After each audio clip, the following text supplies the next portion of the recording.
Okay, as of right now, I have two things. I have a boat that doesn't run the way it's supposed to, and I have a day off. So let's combine those two and see if I can figure out whatever's wrong with that bass boat. Because as y'all saw last time, it ran good once it was past like quarter throttle, but before that, it just spits and sputters and stumbles, and it shuts off at idle. And I want to see if I can get that dialed in. So what I'm going to do now is throw some clothes on and go tinker with the boat a little bit, look at some obvious things that I might need, and go from there. Make a little shopping list. We're out here now, out stuck in the yard. I have to swing around that cul-de-sac and swing in the house that way. But last time we got back from the lake, there was somebody parked on it. And I didn't have access to swing it around, so I parked it here, went to move it later, and my truck can't pull it out. So yeah, as of right now, we're stuck here, so I might as well work on it. All right, first of all, I'm gonna check all the spark plugs and see how they're running. So we're just gonna take a look at that. Oof. Okay.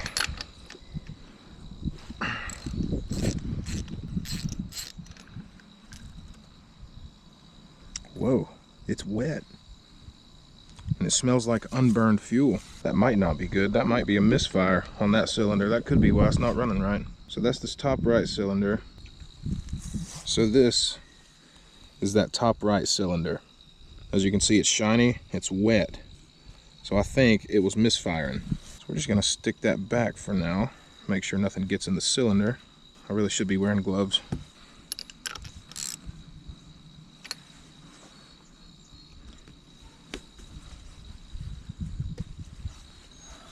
Check the bottom cylinder. I don't know if you can tell, it's really dark. It's almost like it's running a bit rich. So I might need to tune the carbs just a little bit. Hopefully I won't have to pull them off, because that is a whole debacle. I love simple fixes that are easy to do.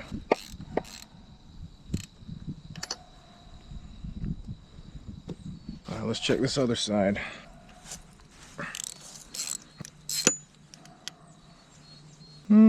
Looks like it's used fairly well, but it doesn't look like it's got a bunch of carbon buildup. But that could just be because it's not very old or hasn't been run very much.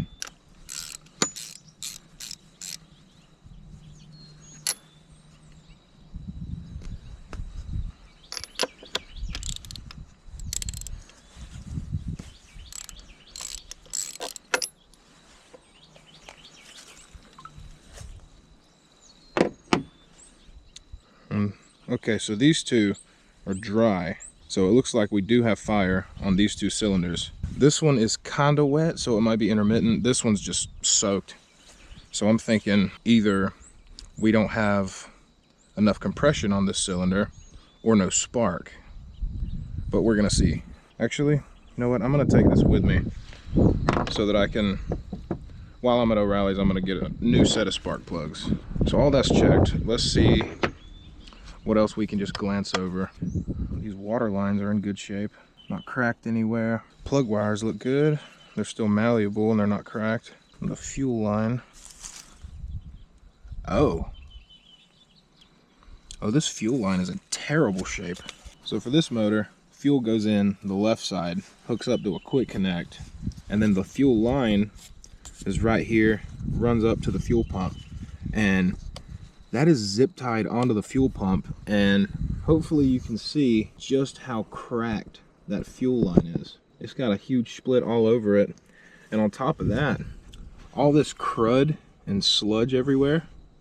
I'm willing to bet fuel has been slowly seeping out of there, getting all over everything, drying, and that explains all this just schmoo everywhere. So I bet that is causing low fuel pressure at idle because it's not pumping that fuel pump as hard, and what little bit it is getting is just sort of leaking out, causing intermittent running. So I'm gonna grab a new fuel line for that while I'm there too. What is that? I think that's a 1/4 inch. And I don't know what size zip tie that is. So I've got the spark plug so I can get replacements for it. I'm gonna take off that fuel line so that I get the right size and dimensions for the new one I need. I'll go ahead and put that on with some actual hose clamps instead of, you know, the zip tie method. While I'm there, I'm gonna grab a compression tester and a spark tester just to make sure we're firing on all cylinders and that we have good enough compression to actually run all cylinders. Golly, you know, I never really noticed until like now I have the cowl off and taking a look at everything, just how dirty everything is, especially on that side because that's where the fuel comes in. But it looks like this carb has had a flooding issue or something. Look at that. Is that fuel? No. It is fuel. Wait, I bet I know what that is. I bet that's WD-40 from where I sprayed up under the flywheel to free this mechanism up. Yeah, because it's oily, but it doesn't smell like gas. That's probably WD-40. Oh, the Bendix is stuck. That's better.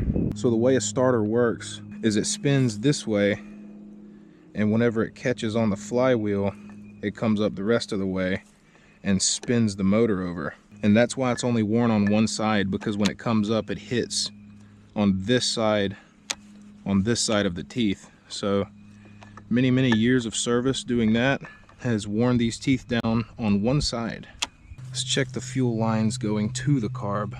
Upon my little inspection, it's malleable, but I can't see any cracks.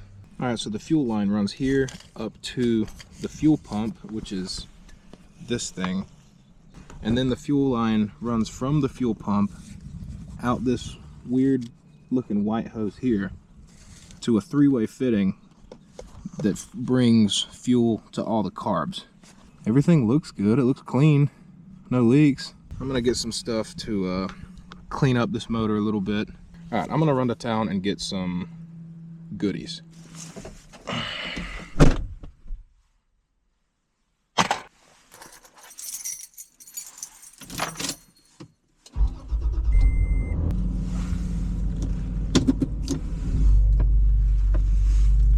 Okay, so I have a little bit of a story time while I'm driving. Back when I was still in college and I was home in Dublin for summer break, me and my buddy Louie went fishing one day after work. We worked together in a little truck parts warehouse, and I had just this old decrepit V-hull. It's that little V-hull boat with the Mercury on it in that one short I posted. But at the time, I had a Chrysler 9.2. I think it was like a 1973. I got it for 50 bucks off Facebook Marketplace because it didn't run. And I cleaned the carb, it didn't run. I took the flywheel off and cleaned the points, and it ran. Great, awesome. So I tell Louie that, hey, we should go fishing after work. He's like, hell yeah. And so we drive to a little boat ramp on a river that I've never been before. And before we went, I didn't check the weather because honestly, it looked about like it looks now. Just blue, pretty skies. I didn't even check the weather. That's important later. But we go out on that boat, we put in, we have all our fishing stuff, we're good to go. Well, me being the way I am, if I'm in a directional river that has a strong current, I'm going upstream so that I always have a way back. And thank God I happened to do that day too. Because we rode upstream probably about a mile or so, found a good spot, pulled over, started catching fish, anchored up or tied off to a tree limb or something. We were catching fish and we were having a good time. But then we saw just a wall of black clouds coming straight at us. So I'm like, oh hell, we gotta go. We got all our fishing reels reeled up and pulled up the anchor. I went to start that damn Chrysler. Blah. Nothing. Blah. Blah. I'm sitting there for like 10 minutes just pulling on this motor with everything I've got. And eventually it finally said, you know what? I'm tired. And I pulled on that pull rope that last time and it snapped. So I was like, oh, here we go. And about that time, the damn bottom fell out of the sky and it was raining and thundering and lightning all over. We were in this little tin can buoy of a boat, and we were just paddling. We paddled back a mile because the current was only taking us probably about a mile and a half an hour. So we were paddling, avoiding. We actually saw several lightning strikes hit the water, and we're fine. But by the time we got back to the boat ramp, I looked down and I couldn't see my feet. There was so much water in the boat. And I'll never forget, I backed the trailer down, we pull the boat onto it, we go into my truck, this same truck, and we both just sit down, and it's just quiet. We don't say a word for like 2 minutes. And we finally look at each other and just like, I was like, dude, I'm sorry about that. And he turned to me and the first thing he said was, I thought we were gonna die. But anyway, it's always good. Moral of the story is, it's always good to have a way back from where you came from. All right, so I've got everything I need. Before anything, I'm gonna pop all these spark plugs off.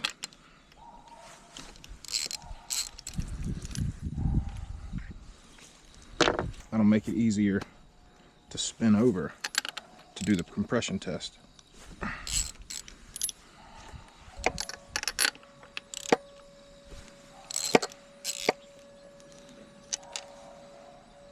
Now that all of those are out, I can hook up the compression tester. It's the, best one $18 could buy. Screw it in place here. There we go. We just get it kind of snug. Hook up the tester.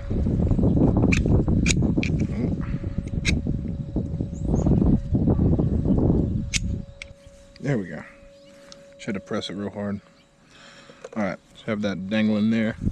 To do a compression test, I'm going to go ahead and disconnect the kill switch so we don't have power going there, and spin over the motor.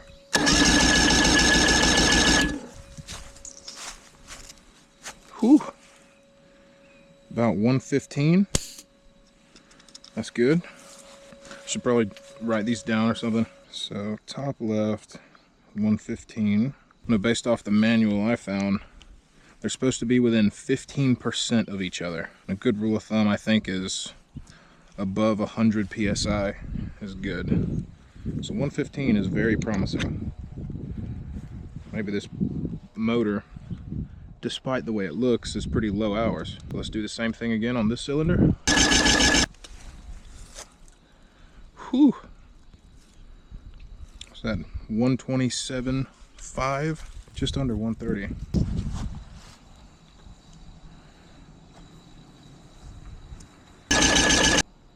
It's right on 130.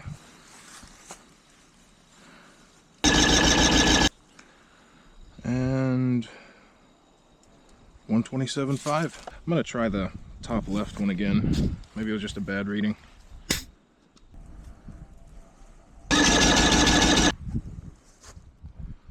And just under 120. So let's go ahead and throw in some brand new spark plugs that totally weren't the cheapest they had. Whenever you replace the spark plugs on anything, make sure that they look exactly the same as the ones you took off. Yep, looks right to me.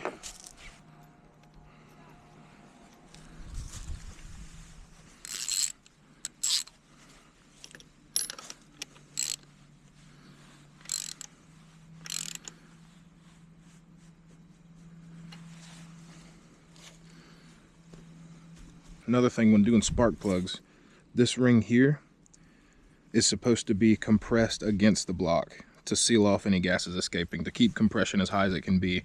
So you're gonna feel some resistance as you're tightening it, but once you start feeling resistance, keep going until it gets considerably harder to turn. So right here, it's just finger tight.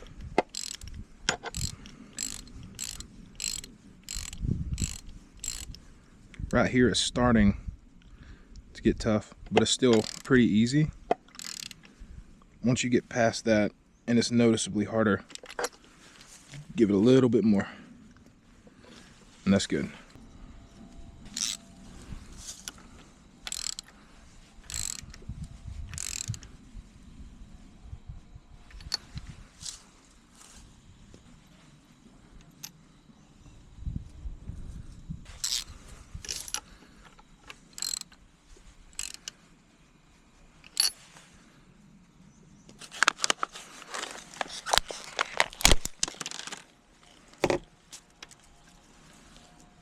That is adorable. That is the most dim freaking light I think I've ever seen. I have this set up to where it's clamped on to the spark plug and the probe is in the boot, and hopefully whenever the spark jumps across, it'll buzz off on this continuity tester. Just in case I can't see it, I'm gonna set this up. So, but first to get spark back, I have to hook kill switch back up.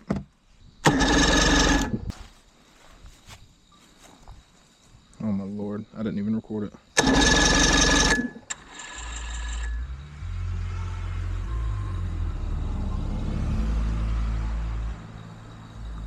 Sure doesn't look like it, does it? Is the battery dead already? I think I just have a bad... There it goes.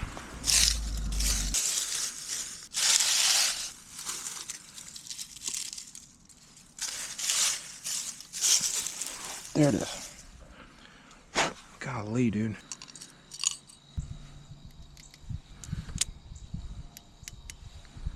Battery's already dead. Looks like we're gonna have to do this the old-fashioned way. Yeah, I'm gonna have to wait until Emily gets home and get her help on this, because I need to be way up there to spin over the motor. Unless there's a starter solenoid. I could do that.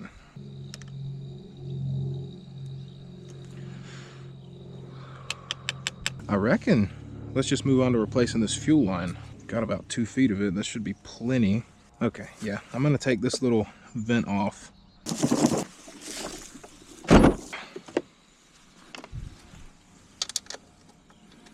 3/8.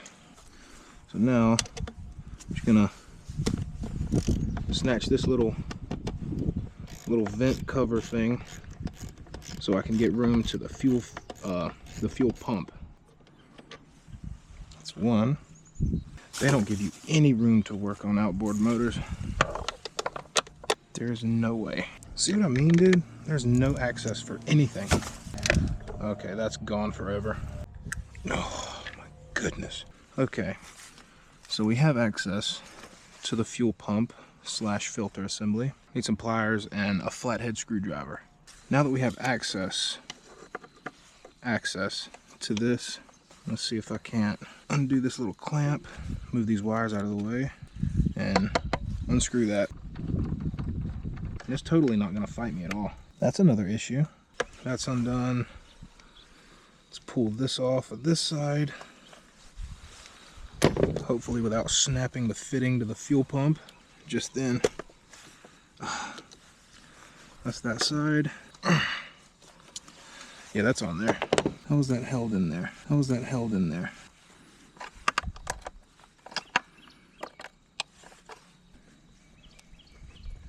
So this fitting right here, hopefully you can see, secured by this little bolt. I have to remove it and snake the fuel line out.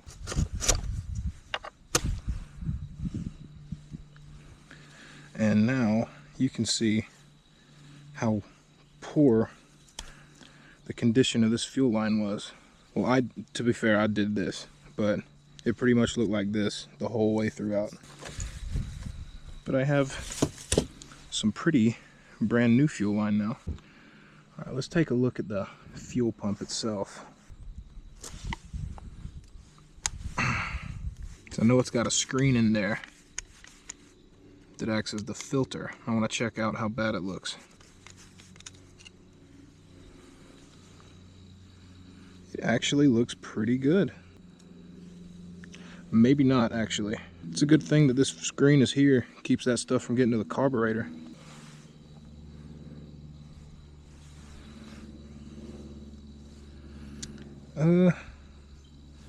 This gasket is cracked right there. Has a little gap. Where does that seat? Seat's right there. Fits up there. And that side goes down there. Oh, this whole thing is cracked. Look at that right there. Hopefully you can see it. This filter housing is cracked. I wonder if that's a huge issue. It'd be really helpful if not. But for now, let's just give her a shot of the good stuff. nice and clean now. And do the same thing with the screen.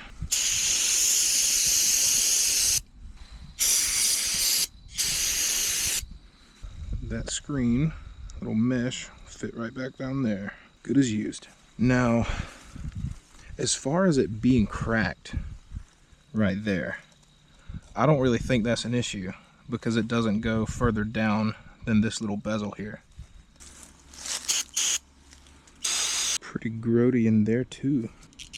I've got to feed the hose clamp on from the other side just to make it a little bit more annoying. I think that's what outboard manufacturers do.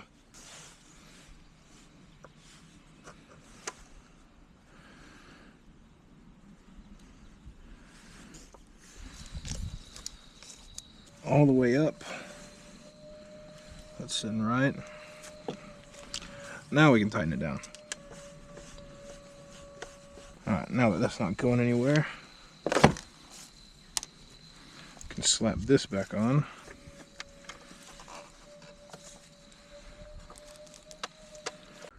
The camera died. I went inside to charge it, and while I was in there, I had several.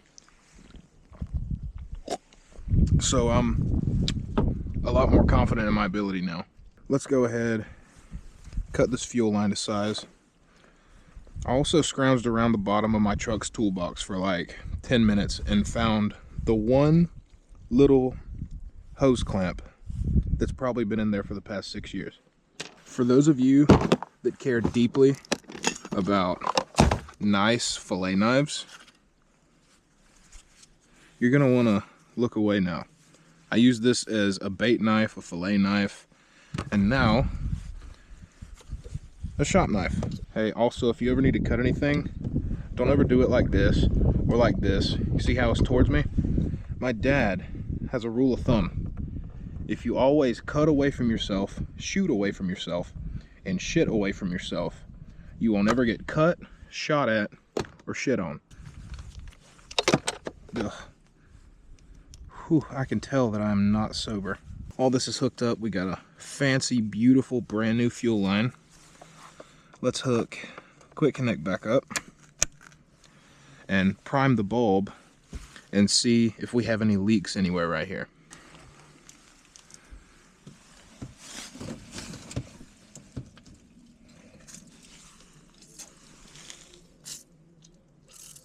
That doesn't sound good. Where's that coming from? That's not good. Is that not tight enough? I mean, it's about as tight as I can get it. Oh. That wasn't tight. Let's see if it squirts out now. Oh, man. That's not good. Did I put it on backwards? Is that the problem? I guess let's try flipping it around. See if it'll seal better that way. Oh, there's my socket down there. Oh, man. Oh, yeah. Oh, no. Oh. Nice. Let's see now.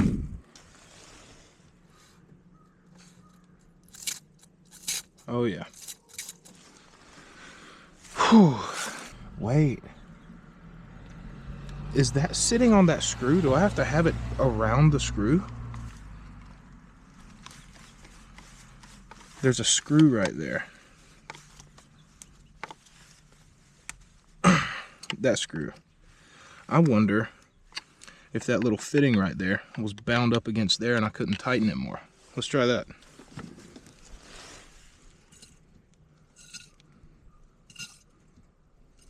Oh yeah, there we go. Okay, very good, very nice. Oh yeah, and all that gas that's down there, you don't even have to worry about it. It'll just evaporate. What I'm gonna do now is just kind of clean off everywhere. Like I already kind of did it here. Just kind of sprayed it off and wiped it down. I'm just gonna do that around, make it look a little bit better. Yeah, all these cruddy wires, nah, we can't have that. Okay, they're not gonna look perfect, but they're gonna look about 8% better. These things just light a fire under my ass.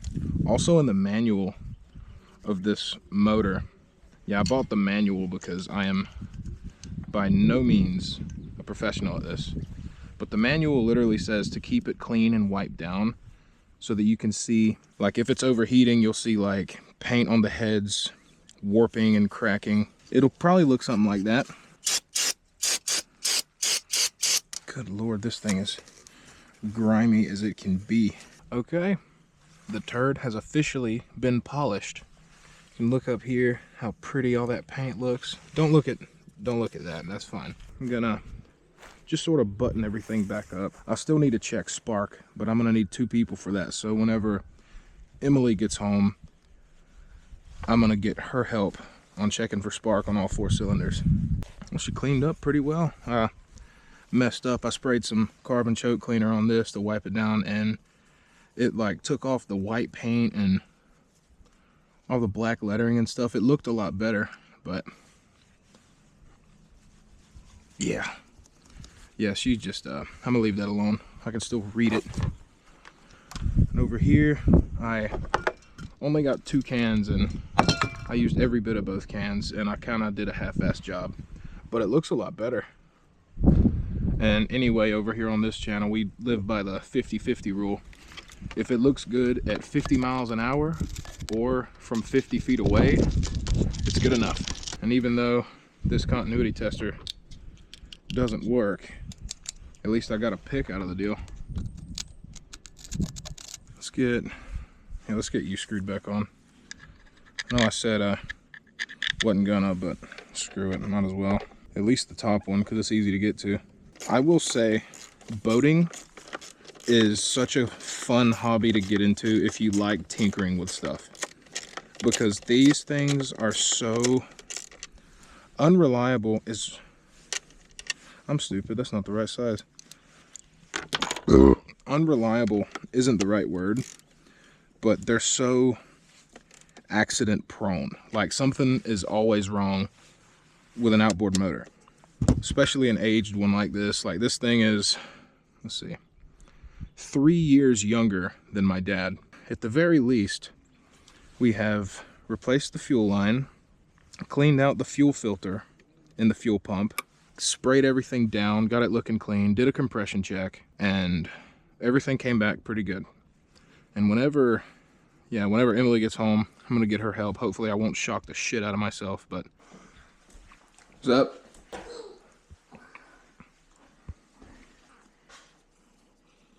Let's hope I don't get electrocuted, which is a high probability that I will. Dude, when I came out here this morning, like right when you left, it was fucking freezing. All right, give me just a second. Where do I need to be? At where the key is. Do it again. One more time. So we do have spark. We have spark on this one, which is good. This one I was worried about because when I pulled out the spark plug, it was wet, which usually means it's got no spark. Maybe it was just fouled out or something. All right, do it again. Oh, yeah. Sunshine. On a cloudy day. Thankfully, it's not, dude, earlier the wind was freaking whipping out here. All right, so these 2 are good. 4. All right, go ahead. Remember last time when I had the life jackets in the live well? And, well, I pulled them out so they could dry, and they were like frozen to the bottom, stuck together. Got fuel in there. So, maybe I shouldn't create a spark right there. So wipe that out. All right, spin it over for just a sec to clear out any gas. All right. Good. It's right in front of my face. All right, go for it. We have spark on all 4 cylinders. Where? Under this thing. That's the, like when you're going down, it's the ventilation. That one's facing that way to pump air in, and then this one is facing this way to keep all that stuff aired out. But when it sits here, it doesn't really do much good, does it? Can you grab the tilt and trim switch? Come down. Keep going. A little bit more. All right, now until I tell you. All right, just tap up. One more time. All right, tap down. A little bit more. One more just like that. I'm sorry. Okay, perfect. We're good. Maybe the fucked up fuel line was the only problem. You want to hear it crank up out of the water? Fair. We do have a lot of neighbors. Saved my hearing. Thank you. Smart. What are the chances I can hook up to the boat and pull it out from where it's stuck? I'd say a solid 7? 70. 70. Ooh. I'm gonna put it back in the backyard. Oh, okay. I'm sick of it sitting up here. It's increasing the property value too much. Hey. What? You did not lock the door. No. You motherfucker. Oh my lord. They're in my pocket. Are you kidding me? Scout! You know what time it is?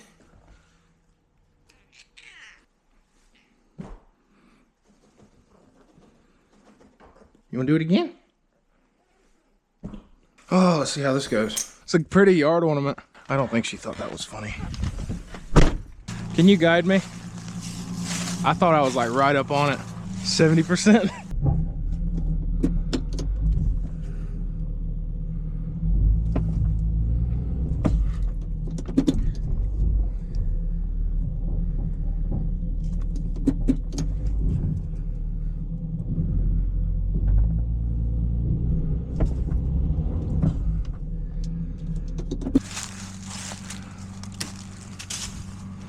Parkour! I have the most reliable truck in the world, and the rear end weighs 15 pounds. You try to pull straight forward just to get it out of the hole. And then could you back it into the road?